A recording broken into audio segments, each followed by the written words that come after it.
My parents gave my sister $50K for her higher studies and told me, "You're not worthy of support." So I walked away and built my future alone. 2 years later, she passed my $5 million home and rang my mom in tears, screaming, "Why does he get that?" They say blood is thicker than water. But for me, my own family felt more like a cage, one they built around me piece by agonizing piece. And the most chilling part? When I finally broke free and found success, they didn't just want me back, they wanted to destroy me. My name is Liam, and I'm 33 now. For the first time in my life, I actually understand what peace feels like. But if you told me 2 years ago that I'd be living in a beautiful home, tucked away on a quiet street far from the chaos of my past, I would have just laughed. Back then, I was still desperately trying to earn something I eventually realized I never needed: my parents' approval. Growing up, my sister Chloe and I were like night and day.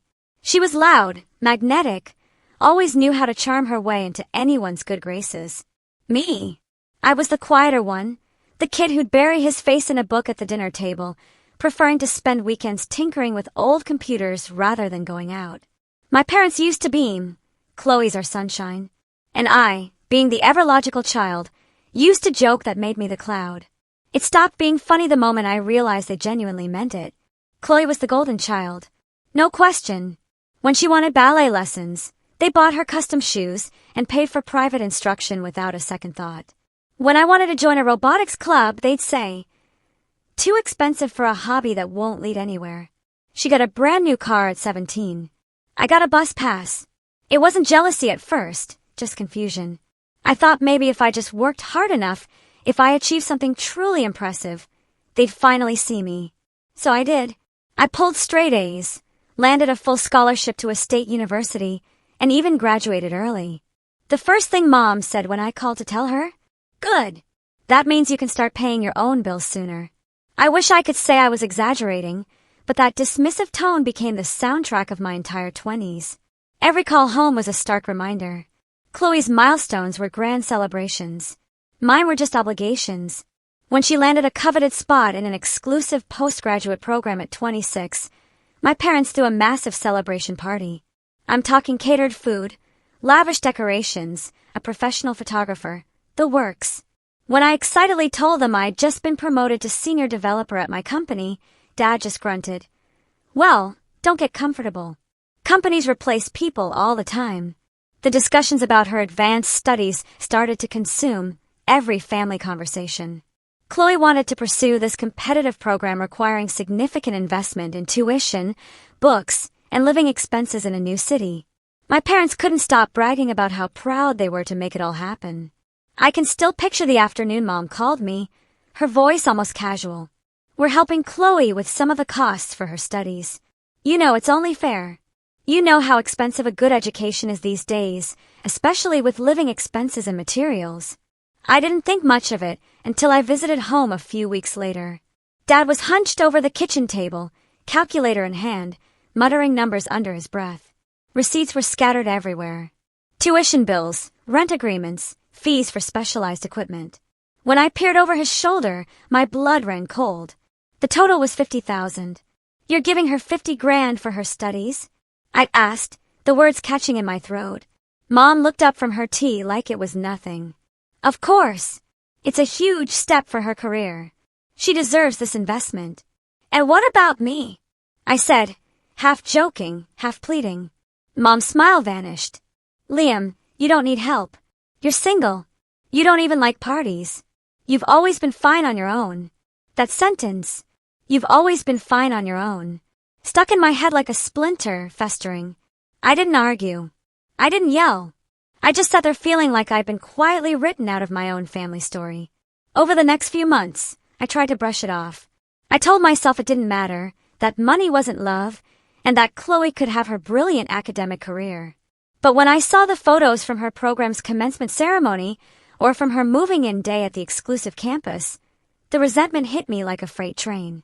There was my entire family, smiling in expensive suits. My parents beaming like they just launched royalty into their destiny. I hadn't been invited to the intimate family dinner celebrating her achievement. And my name wasn't even mentioned when they talked about who supported her. One of Chloe's friends later told me my parents said I couldn't make it because I was too busy with work. I wasn't. I was home, staring at my ceiling, realizing they hadn't even bothered to ask. For the first time, I stopped calling. I skipped Christmas that year, sending a terse, hope everyone's well text, and poured every ounce of frustration into my work. Long nights, quiet mornings, endless caffeine. I climbed faster than anyone expected. When my company was acquired by a major tech firm, I got a payout I still struggle to wrap my head around. It wasn't generational wealth, but it was enough to change my life overnight. Around that time, I met Sarah, a real estate agent with the kind of sharp humor that could make you forget your own bitterness. We clicked instantly. For the first time, someone actually believed in me without conditions. We bought a modest home together at first, and when I told her about my family, she said something I'll never forget. You keep trying to buy their love, Liam. Maybe it's time you invest in yourself instead. That hit hard, so I did. I started a software consultancy with a small, trusted team. Within a year, it exploded. Clients from all over the world. Contracts worth more than I'd ever imagined. The kind of success my parents never believed I'd achieve. Not that they were around to see it. I kept my distance. No visits, no calls, just polite messages here and there on birthdays. Then one afternoon, 2 years after Chloe started her advanced studies, I got a text from an unknown number. Hey Liam, it's Mom. Please call me when you can. It's important. I stared at the screen, debating. Something about the wording felt off. That forced politeness she only used when she needed something. Against my better judgment, I called. Her voice came through tight and shaky. Liam, did you buy a new house? I blinked. Oh yeah. How do you know? There was a pause, a muffled sound, then a trembling sigh. Your sister drove by it. She said it's big, Liam. Really big? Is it true? What are you talking about? Her voice cracked on the word, million. She said it's worth 5 million. She called me crying, Liam. She kept asking, why does he have that? How is that fair? I didn't say anything for a few seconds. I could almost picture it. Chloe's car slowing in front of my gate, her hand flying to her mouth, realizing. The brother she'd once dismissed now lived better than anyone in the family. Mom's tone shifted, soft but heavy with accusation. You know, it's not nice to flaunt your money like that. Your sister's been struggling since the baby came. Maybe you could help her out a little. She's your only sister after all. There it was. The familiar script, word for word. The same pattern I'd heard my entire life. Chloe gets the sympathy, and I get the guilt trip. Mom, I said slowly, you told me I didn't deserve help. Remember? Her silence on the other end was deafening. The thing about family betrayal is it doesn't always come with shouting or dramatic fights. Sometimes it's quiet, a lifetime of small dismissals that pile up until they form an impenetrable wall. And that day, standing by my window, watching the sun dip over the trees in my backyard, I realized I was finally on the other side of it. But I didn't hang up yet, because deep down I wanted to hear what she'd say next. The part where the entitlement turned into demand. Where the mask slipped just enough to reveal what my family truly thought of me. Mom's voice cracked like she'd been rehearsing it. Liam, your sister's going through a tough time. Her husband, Alex, lost his job a few months ago, and they've been barely keeping up with their mortgage. She's scared they'll lose the house. I told her you might be able to help. I didn't raise my voice, but the sharpness in my tone made her pause. You told her what exactly? That you might be able to help, she said quickly, as if saying it fast would make it sound harmless. You're doing so well, and she's your family. It's what family does. You have to understand how hard it's been for them, especially after the baby. So, I said, a cold certainty settling over me. She drives past my home, calls you crying about how unfair it is, and your solution is for me to bail her out? She's emotional, Liam. Don't twist my words. That was the thing about my mother. She always managed to make me feel like I was the unreasonable one.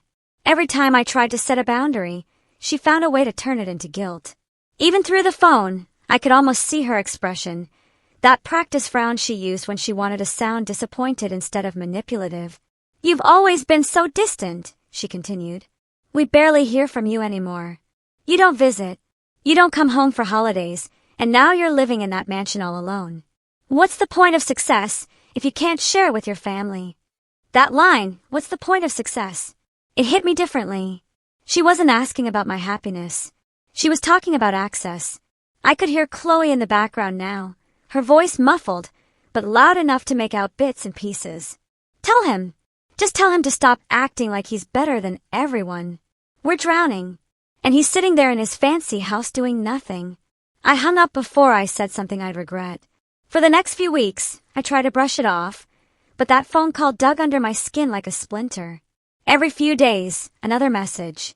Sometimes from Mom, sometimes from Dad, occasionally even from Chloe. The tone was always the same. Polite at first, then guilt-laced, then outright passive-aggressive.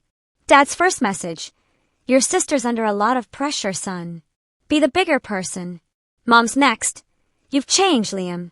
Money's made you cold." And Chloe: "I can't believe you'd watch your family struggle like this after everything our parents did for you.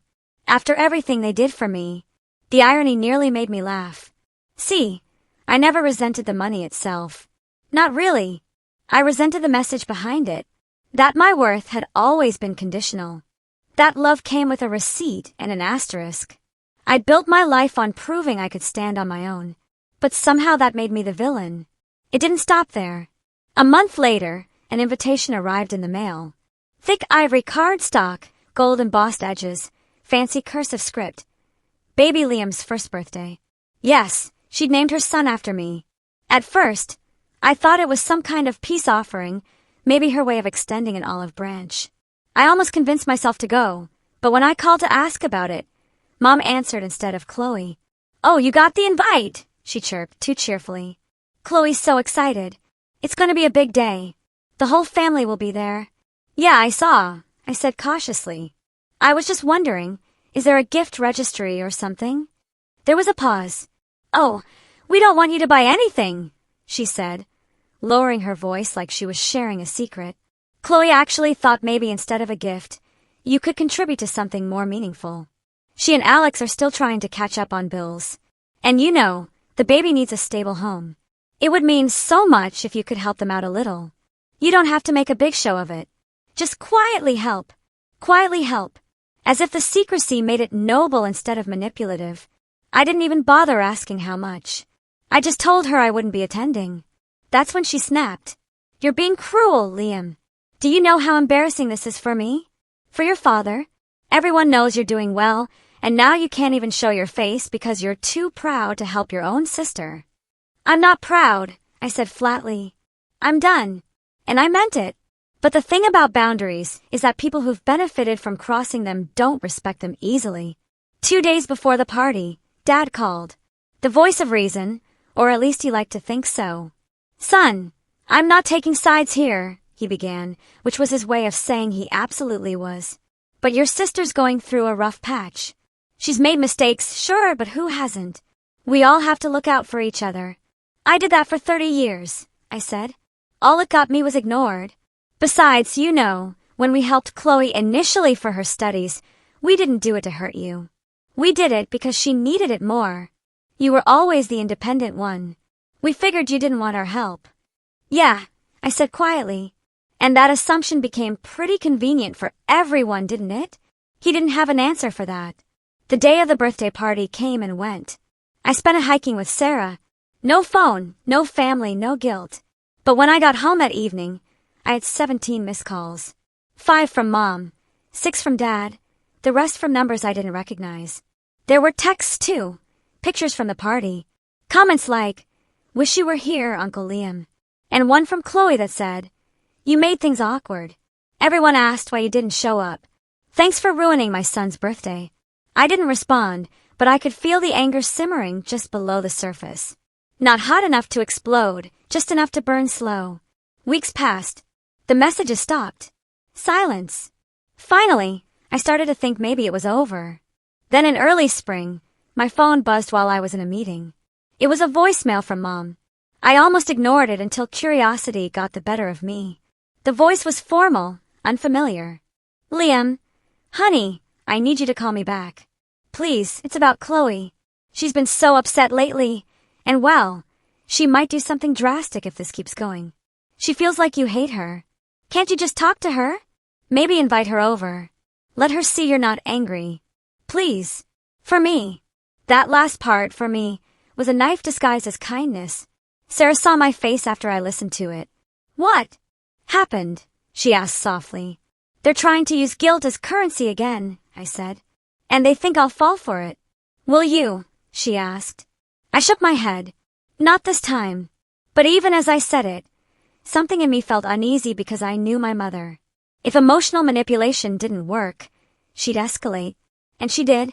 A week later, she showed up at my gate unannounced, standing there in a floral dress like it was Sunday brunch. When I stepped outside, she smiled as if nothing had happened. I just wanted to see you, she said, peering past me toward the house. It's beautiful, Liam. You've really done well for yourself. Thanks, I said cautiously. She nodded, taking it all in. The wide driveway, the manicured hedges, the quiet hum of success. Then her expression shifted. You know, she said softly. Chloe drove by here the other day. She was crying for hours.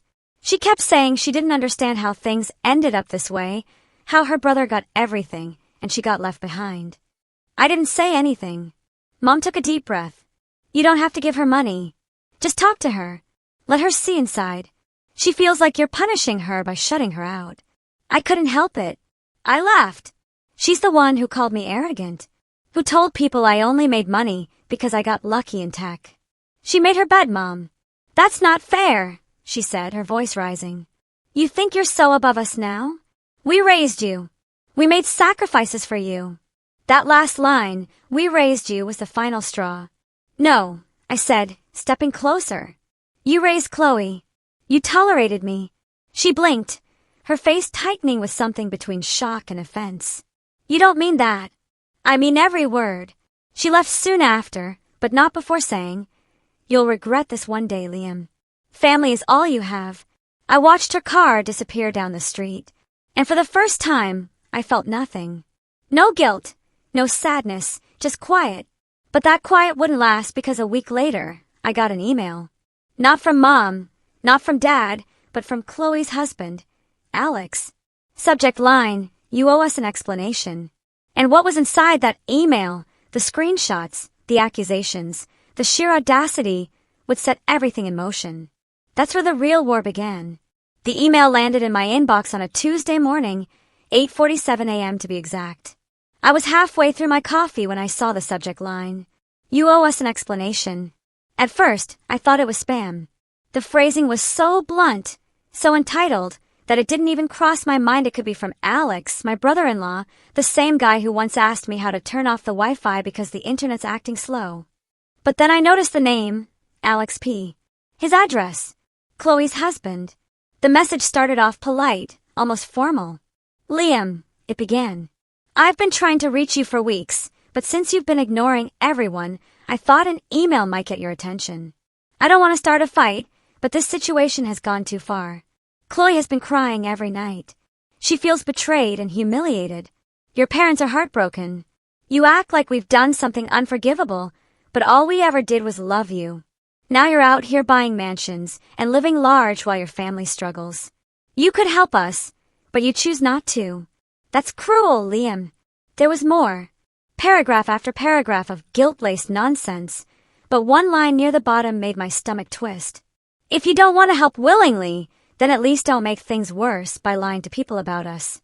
Chloe told me what you said. I stared at that line for a long time, lying to people. I hadn't talked about my family to anyone except Sarah, and even then, I never exaggerated. So, what exactly had Chloe told him? Then I reached the last paragraph. Also, we've seen what you're doing online. It's disgusting how you pretend to be generous and humble on social media when in reality, you've abandoned your own blood. You made us look like fools. Consider this your last chance to make things right before we take it further. I sat back, heart pounding. Take it further? What did that even mean? Sarah walked into the office just as I finished reading. You okay? She asked, noticing the look on my face. I handed her the phone. She read silently for a minute, then said, This isn't just guilt-tripping anymore. This is a threat. Yeah, I muttered. And I have a bad feeling about what further means. I didn't have to wait long to find out. 2 days later, I woke up to a barrage of notifications. Emails, texts, even a few missed calls from colleagues. Something had gone wrong. My stomach dropped as I opened one of the messages from a client. "Hey Liam, saw some weird stuff on Facebook this morning. Is everything okay?" Facebook. I barely used it. I hadn't posted anything in years. My hands were shaking as I opened the app. The first thing I saw was a post from Chloe. It was a long, emotional rant. Paragraphs of half-truths twisted into something ugly. I never thought I'd say this publicly, but I'm at my breaking point. My brother Liam, who grew up with every privilege, has turned his back on his family. While we struggle to pay our bills, he flaunts his wealth and refuses to help. Not even for his baby nephew.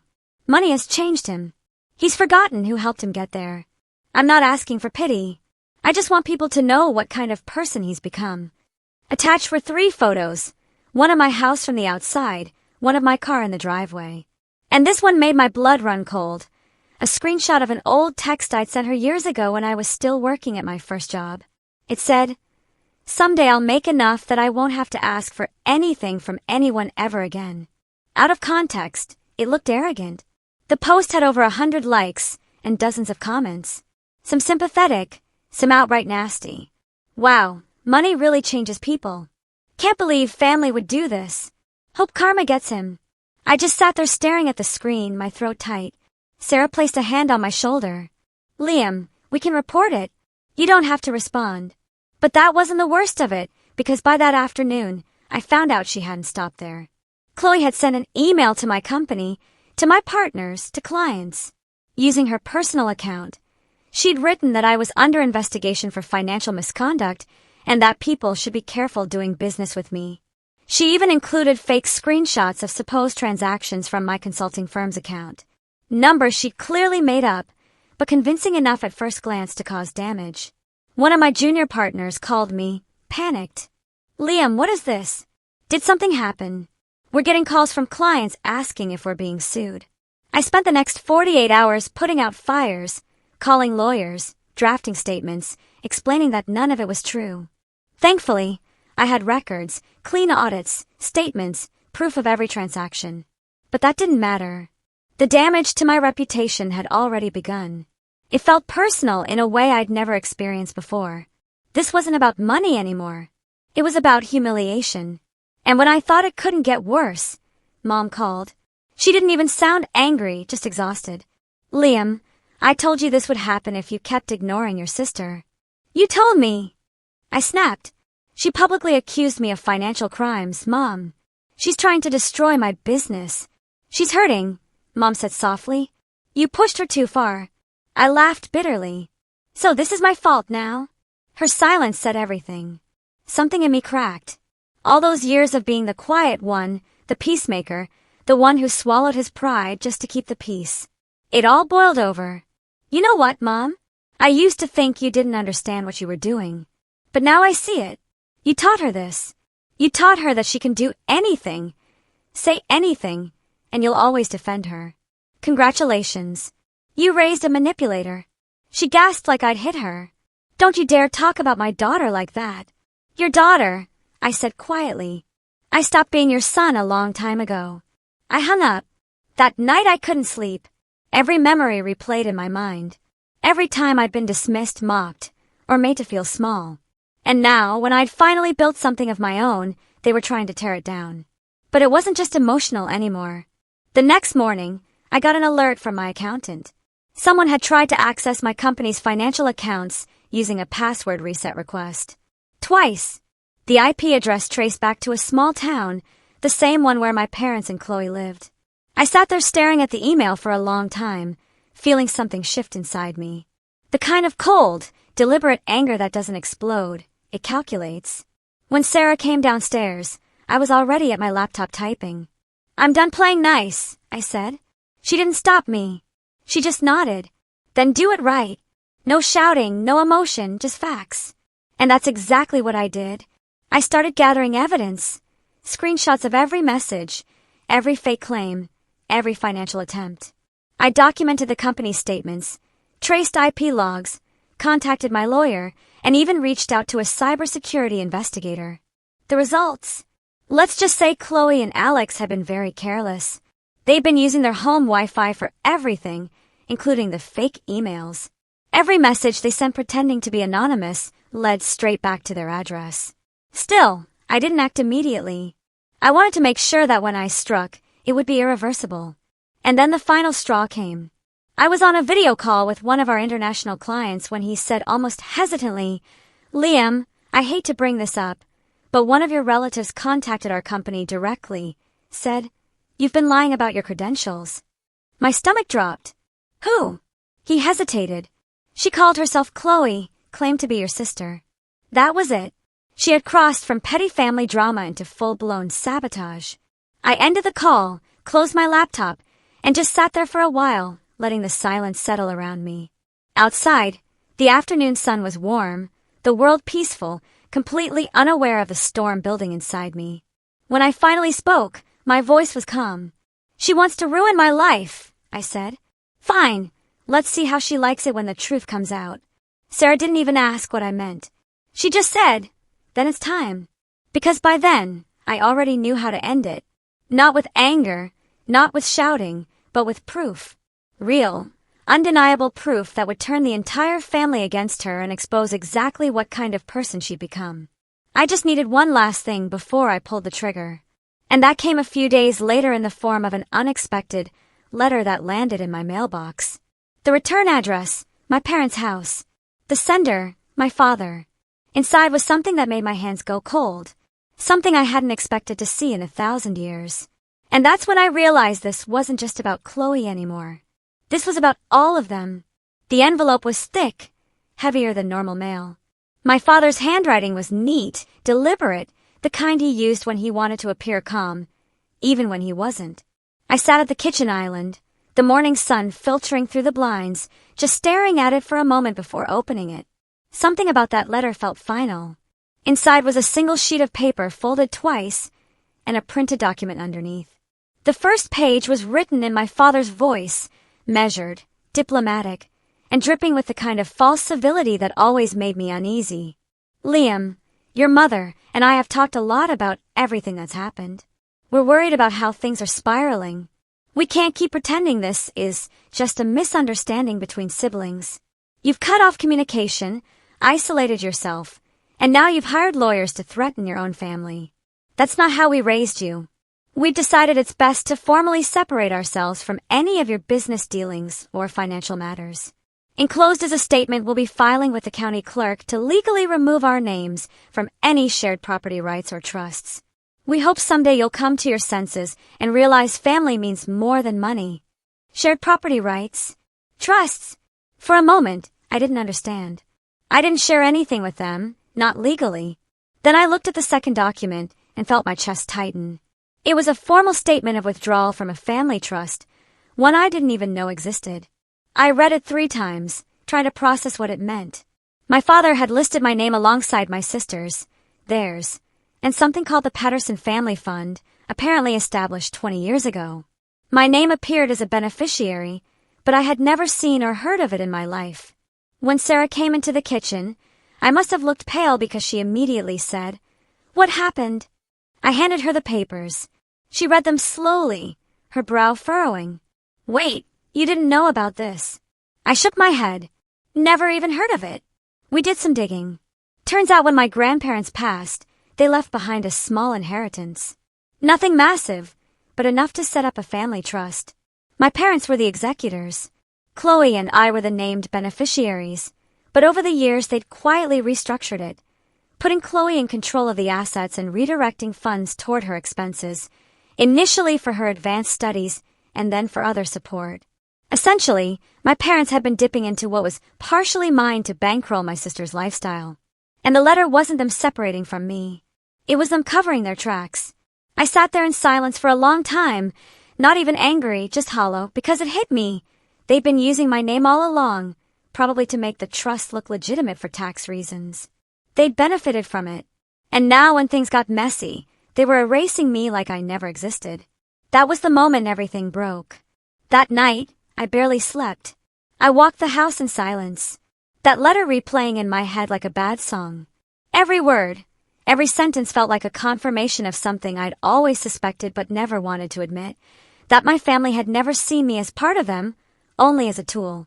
The next morning, I drove aimlessly. I didn't even know where I was going until I ended up parked outside an overlook by the coast. The kind of place I used to go when I needed to think. The waves were violent that day, crashing hard against the rocks below, the sky overcast and gray. I sat there for hours, just letting the world move without me. At one point, my phone buzzed. Another message from Mom. Please don't make this worse, Liam. You've done enough damage already. No apology, no acknowledgement of what they'd done. Just blame. That's when I realized something quietly, painfully simple. They were never going to understand. I could present proof, logic, evidence, and they'd still twist it until I was the villain. So, I decided to stop explaining. For the next few weeks, I shut down. No calls, no emails, no business meetings. My partners handled most of the work while I drifted in a fog of exhaustion. Sarah tried to help. She'd sit beside me in the evenings, silent, just holding my hand. But even she couldn't reach me fully. I felt like a ghost in my own life. Then one night, as I was sitting on the back patio watching the lights of the city below, she came out with 2 cups of coffee and said quietly, "You can't let them keep this power over you." I didn't answer. "You keep thinking closure means they'll admit they were wrong," she said. "They won't. Some people would rather rewrite the story than face it." Her words hung in the air. She was right. I'd been waiting for something that would never come. For them to see me, to say, "We were wrong. You mattered too." But all I'd gotten was a letter cutting me out of my own bloodline. That night, I made a decision. I wasn't going to fight them anymore. I was going to walk away completely. The next morning, I called my lawyer and told him to move forward with a full review of the trust. Not to contest it, not to reclaim it, just to have a record. Proof. Something that couldn't be erased or twisted later. Then I called my accountant and started the process of moving every financial tie out of reach. New accounts, new security layers, even a new LLC structure under a different name. By the end of that week, there wasn't a single connection between me and my family that could be exploited. And yet, even as I cut those ties, the sadness lingered. I'd lost something deeper than money. I'd lost the illusion of family. I remember one evening in particular, early summer, the house quiet, the air heavy with the smell of rain. I found myself scrolling through old photos. Chloe and me as kids building pillow forts in the living room. Mom smiling at us from behind the camera. Dad grilling in the background. It almost looked real. That image of a happy family. But memories are tricky. The mind edits them kindly. I shut the laptop and whispered, "That version's gone." After that, something changed in me. I started working again, not with obsession, but with purpose. I built quietly, methodically. I didn't talk about revenge. I didn't rant or lash out. I just focused. Sarah once asked me what I was planning, and I told her the truth. Nothing dramatic, just peace. But if the truth ever comes out, and it will, I want to be ready. Months passed. The calls slowed, then stopped. The Facebook posts were deleted, probably because the lawyer's letter had finally reached them. I started to feel human again. I traveled. I invested. I stayed off social media entirely. But peace is a fragile thing. One afternoon, about 6 months later, I got an email from an old family friend, Mrs. Davies, a neighbor from our childhood street. She'd always liked me, treated me like the son she never had. Her message was simple. "Liam, dear, I hope you're well. I thought you should know your parents are selling their house. Chloe and Alex are moving in with them for now. They mentioned something about starting over after some financial trouble. It sounds serious. Selling their house. Starting over." I closed the laptop and sat there in silence. That's when it dawned on me. The trust money was gone. Every dollar. They drained it initially for Chloe's advanced studies, and then to prop up her lifestyle until it collapsed under its own weight. And now, for the first time, they were facing consequences. Part of me felt vindicated. Another part, the smaller, more tired part, felt sorry for them.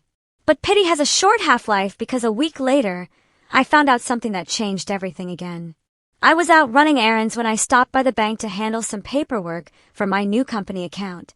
The banker, a friendly guy who'd helped me for years, pulled me aside. "Hey, Liam," he said. "Just a heads up. Your old joint account with your parents was recently accessed. There was an attempt to withdraw funds, but it was frozen automatically since it was marked inactive. I blinked. Wait, what joint account? He turned his screen around and showed me. Sure enough, there it was. An account created when I was 17. My dad must have opened it back then for college savings or something similar. They'd left my name on it for formality, and I'd forgotten it even existed. But it wasn't empty. There were a few thousand in there, probably remnants of something they'd never closed properly. Good thing we caught it, the banker said. Otherwise, that money would have been gone. I thanked him, left the bank, and sat in my car for a long time, staring at the steering wheel. It was such a small thing, a forgotten account, a frozen withdrawal. But to me, it said everything. Even after everything they'd done, even after cutting me out, they were still trying to take what little was left with my name on it. And that's when I realized something quietly, almost peacefully. I was done feeling sorry for them. Because people like that don't learn through kindness or guilt. They only understand consequence. So I started to plan. Not out of rage, but out of precision. Not for money, not for revenge in the petty sense, for truth. Because if my family was going to destroy my name, I was going to make sure the world knew exactly who they were first. And soon enough, I'd have the perfect opportunity to do it. One that would come knocking all on its own. I just didn't know yet that when it did, it would drag every secret they'd ever buried into the light. The turning point didn't come with fireworks or some cinematic moment of triumph. It came quietly on a gray Tuesday morning when the fog hung low, and I was sipping coffee in the same kitchen where I once opened my father's letter. For the first time in months, I felt still, the kind of stillness that comes after a long storm. When the thunder finally gives up, and all that's left is the hum of the world returning to normal. I had spent months untangling my life from my family's chaos. It was like pulling weeds from a garden. You think you've gotten them all, and then another root appears. But with every severed tie, I felt lighter. My lawyer finalized the paperwork, confirming that I was no longer associated with the Patterson Family Fund. My accountant had secured my assets and trusts that only I controlled.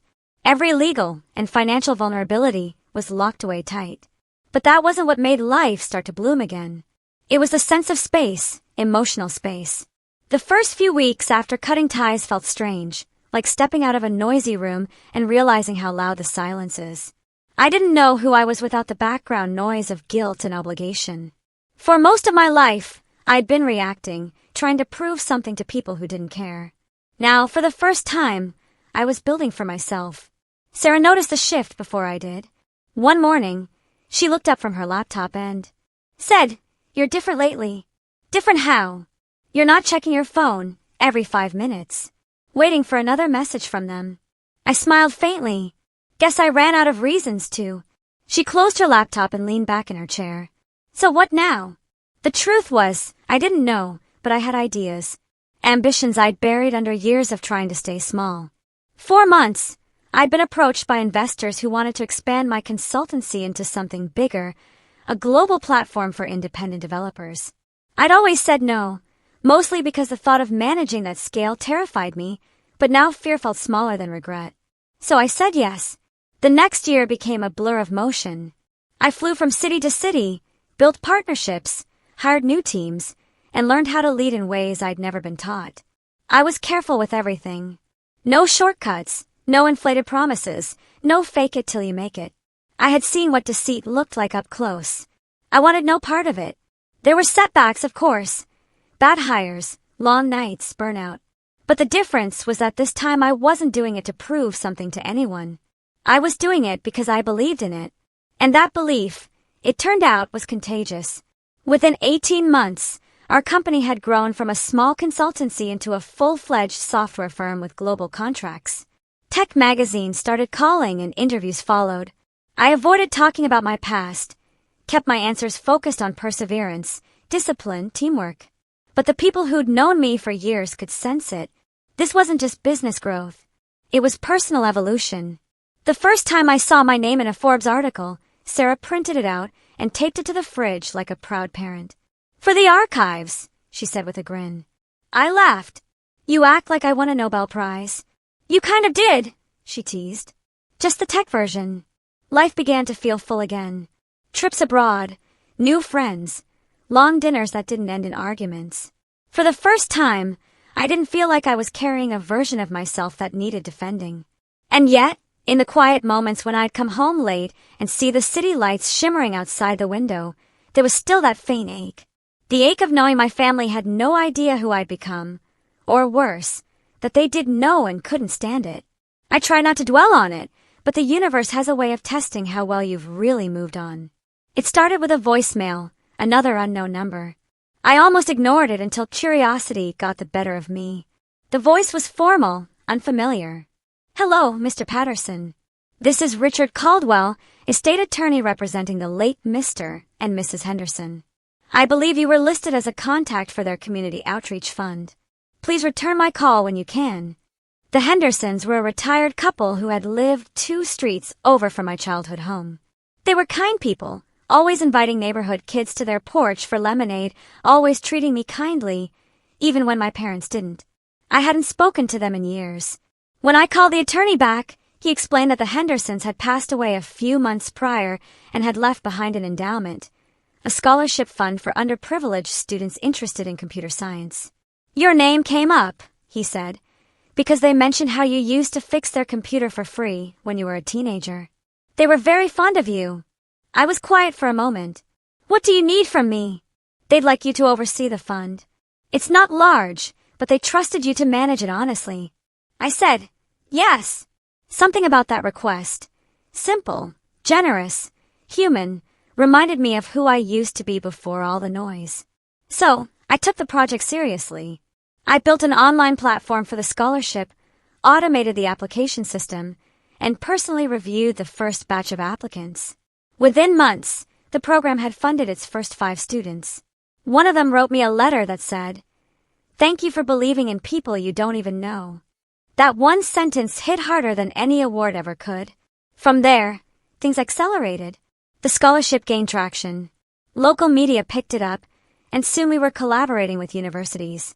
It became a movement, a small one at first, but growing fast. People started to associate my name not just with business, but with opportunity. That's when the invitations started rolling in. Tech conferences, leadership panels, charity galas. I accepted a few, mostly out of curiosity. One evening at a business event in San Francisco, a journalist asked during a Q&A, "What motivates you now that you've achieved success?" I thought for a moment before answering. Freedom, the kind that comes from knowing no one owns a piece of you anymore. It wasn't rehearsed. It just came out naturally, but judging by the reaction, it resonated. That quote ended up circulating online. People reposted it, retweeted it, shared it. It became one of those motivational lines you see on LinkedIn with someone's headshot and grayscale behind it. And while I didn't care much about internet fame, it served one unintended purpose. It reached them. I didn't know until months later. I was in New York wrapping up a meeting when Sarah called. "You're not going to believe this," she said, half amused, half wary. "Your mom tried to reach out again." I froze. "What?" She sent a handwritten letter to the office addressed to Mr. Liam Patterson, founder and CEO. "Guess she saw the articles." I let out a slow breath. "What did it say?"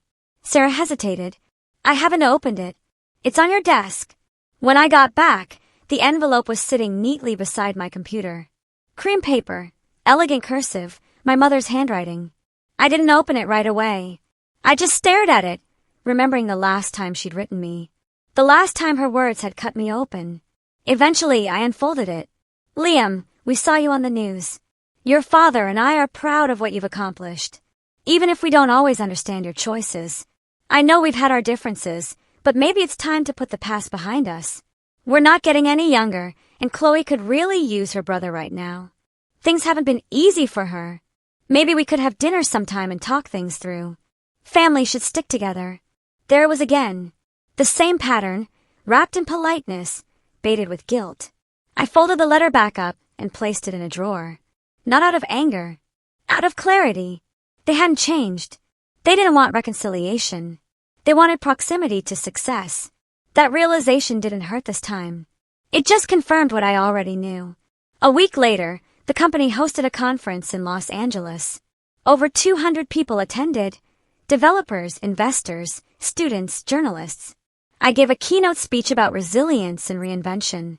Halfway through, I looked out at the crowd and spotted a young man near the back taking furious notes. He reminded me of myself at 20, nervous, eager, underestimated. After the talk, he came up to me. "I just wanted to say I read that article about you.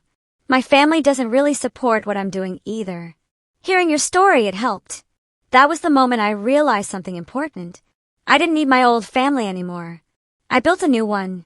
One made of people who believed in me, who grew with me, who didn't measure my worth by how much I gave them.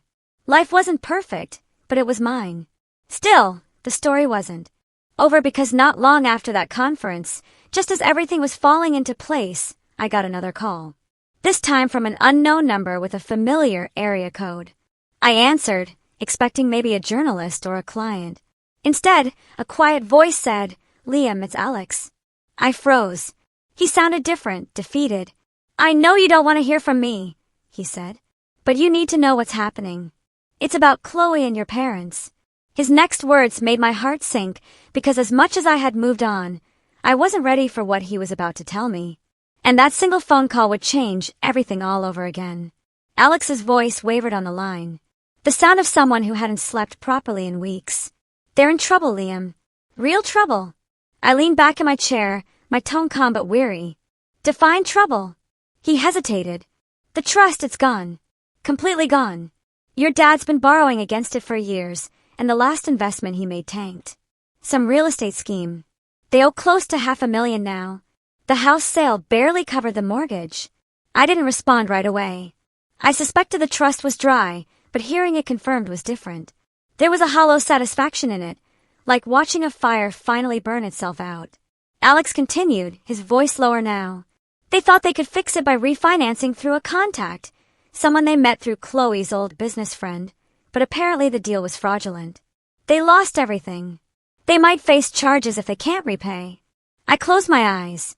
"And you're telling me this because?" He exhaled shakily. "Because they're desperate.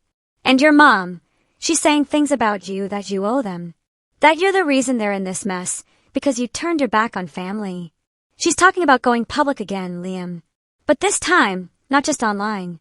She's talking to reporters. That got my attention." "Reporters?" I repeated slowly.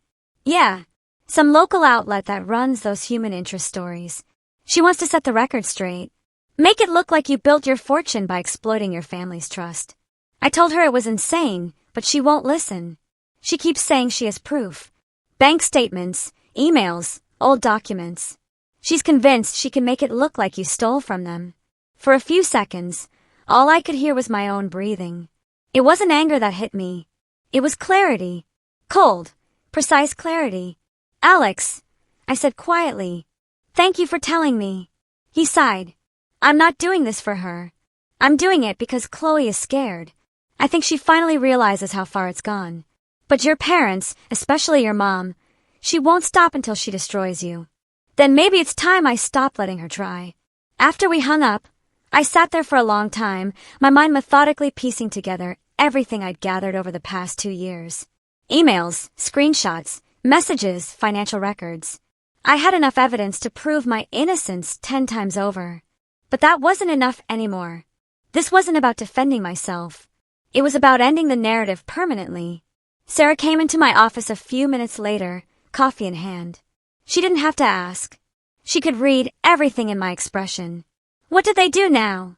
"They're trying to frame me," I said simply. Her eyebrows lifted, but she didn't look surprised. "Then it's time to tell the truth." I nodded. "All of it." Over the next week, I put everything in motion. I reached out to my company's PR team, not to bury the story, but to prepare for it. If my family wanted to make this public, I'd meet them there. Except this time, I'd control the story. But I didn't stop there. I called my lawyer and authorized a full audit of the Patterson family fund. We already had documentation, but I wanted an official, certified report.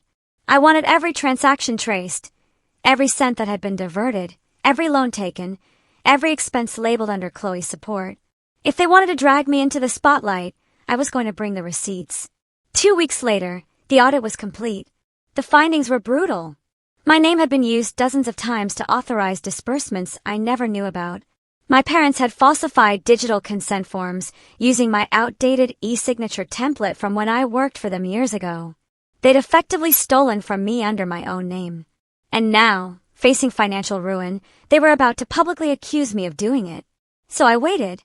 3 days later, it happened. An article appeared in the Midland Tribune titled, "Tech CEO's Family Claims Betrayal. He Built His Empire with Our Money." The story was full of emotional quotes from my mother and father. Chloe wasn't quoted, probably too ashamed or too scared to add her name. The article painted them as sympathetic, struggling parents left behind by a greedy son. What they didn't know was that I'd been expecting it. By that evening, my statement was ready, calm, measured, professional. My PR team released it across all channels with supporting documents. Not opinion, just facts. All financial activities tied to the Patterson Family Trust were conducted without my consent.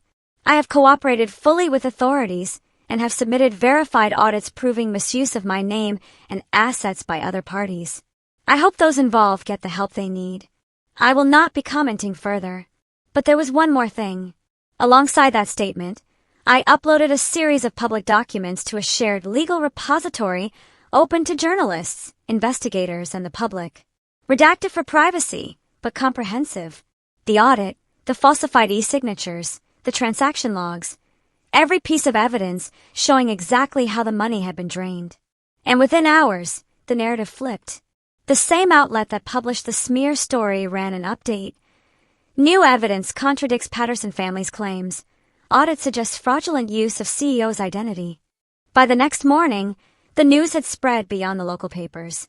National outlets picked it up. Financial blogs, tech sites, even a few business ethics podcasts. The story wasn't about me being a villain anymore. It was about a family scandal, a betrayal that cut the other way. I didn't gloat. I didn't post a victory tweet or make any statements. I let the truth do the talking. But the real moment of poetic justice came a few days later when my lawyer forwarded me a message from the county prosecutor's office. They were launching an investigation into the misuse of trust funds and identity fraud. The potential defendants, my parents. It wasn't revenge I felt then. It was release. Still, I didn't want them destroyed. I didn't want prison or public humiliation. What I wanted was for the world to finally see the truth and for them to face it. So, I made one final move. Through a mutual contact at the Tribune, I arranged an interview, not about my family, but about resilience. We talked about integrity, about choosing peace over retaliation, about what happens when you finally stop chasing approval. The interviewer asked if my upbringing had influenced who I'd become. I smiled and said, in every possible way. Sometimes the best lessons come from the worst teachers. It was subtle, but everyone who needed to understand it did. After that, the noise died down. My parents' accusations fizzled under legal scrutiny. Their assets were seized temporarily, pending investigation. Chloe filed for bankruptcy, moved out of state, and started working again. I never reached out, and she never called. The noise finally stopped. Months passed, seasons changed, the world moved on, and so did I. One evening, I found myself sitting on the patio again. The same spot where all of this had begun, watching the sun sink into the horizon. The air was golden, the quiet deep. Sarah came outside and handed me a glass of wine, settling beside me. "Do you ever think about them?" she asked gently. "Sometimes," I said, "but not with anger anymore, just distance." She nodded. "You won, you know." I smiled faintly.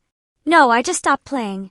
The sun dipped lower, casting long shadows across the yard. For a moment, I thought about my younger self, the boy who once believed love had to be earned, who thought silence was safety. I wished I could tell him that peace doesn't come from being chosen. It comes from choosing yourself. As the last light faded, I raised my glass slightly and whispered, half to myself, "Here's to letting go." And for the first time in my life, I meant it. So, I've told you my story. What about you? Have you ever had to choose yourself over family, or found strength in letting go? I'd really love to hear your thoughts down in the comments below.